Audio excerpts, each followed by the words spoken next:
एक एक भक्त था, कलयुग का चला जा रहा था तो नारद जी मिल गए रास्ते में। नारद जी बोले क्या हाल चाल है? बोले महाराज परेशान हो गया मैं, सभी भगवान की पूजा कर लिया, कोई वरदान वरदान नहीं दे रहे, कोई प्रसन्न नहीं हो रहे। तो नारद जी ने कहा कि तुम ऐसा करो कि 3 महीने ब्रह्मा जी की स्तुति कर, तपस्या करके देखो, स्तुति करो और ब्रह्मा जी प्रसन्न हो जाएंगे। तो 3 महीने तक उसने ब्रह्मा जी की तपस्या की, ब्रह्मा जी प्रकट हो गए। ब्रह्मा जी ने कहा वरदान मांगो।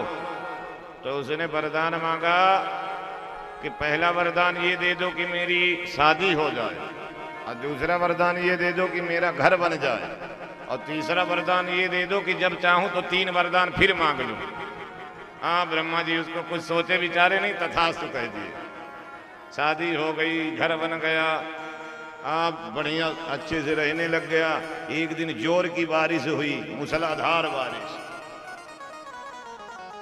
और जैसे बारिश हुई तो उसके घर का जितना पेंट लगा हुआ था सारा पेंट धुल गया, दीवार काली काली हो गई। बाहर निकल के खड़ा हुआ, देखा तो घर को देख करके उसको गुस्सा आ गया और ब्रह्मा जी को बुलाया, ओ ब्रह्मा। ब्रह्मा जी भागे भागे आए, क्या हुआ? बोले पहला वरदान ये दे दो कि मेरा घर पहले जैसा हो जाए, और दूसरा वरदान ये दे दो कि मेरे घर में दोबारा कभी बारिश ना हो, और तीसरा वरदान ये दे दो कि जब चाहूं तो 3 वरदान फिर मांगो। हाँ, ब्रह्मा जी बेचारे क्या करें, फंसे हुए, देवता वचन के बड़े पक्के। तथास्तु कह के ब्रह्मा जी चले गए। अब बारिश आई तो थोड़ा सर्दी जुकाम भी हो गया उसको, अब डरने लग गया, सर्दी जुकाम हो रहा, कहीं कोरोना ना हो जाए। तो ब्रह्मा जी को बुलाया, ओ ब्रह्मा। ब्रह्मा जी बोले हाँ। बोले पहला वरदान ये दे दो कि मेरी खांसी जुकाम ठीक हो जाए, सर्दी जुकाम, और दूसरा वरदान ये दे दो कि फिर कभी मुझे हो ना कोई रोग, और तीसरा वरदान ये दे दो कि जब चाहूं तो 3 वरदान फिर मांगो। हाँ, ब्रह्मा जी को रात दिन कभी भी बुला लेता, आधी आधी रात को झाड़ू लगाने के लिए ब्रह्मा जी को बुला रहा, नाक में मक्खी बैठ जाए तो ब्रह्मा जी को बुला रहा, आओ उड़ाओ।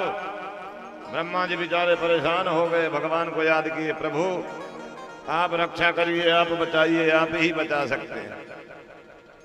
इस बार जब ब्रह्मा जी को बुलाया तो भगवान ने सरस्वती जी को इशारा किया, सरस्वती जी उसके कंठ में बैठ गई और उसने वरदान मांगा। पहला वरदान ये दे दो कि ठाकुर जी के चरणों में भक्ति हो, तीसरा वरदान ये दे दो कि भक्ति करने की शक्ति आए हमारे अंदर, और तीसरा वरदान ये दे दो कि मुझे मुक्ति मिल जाए।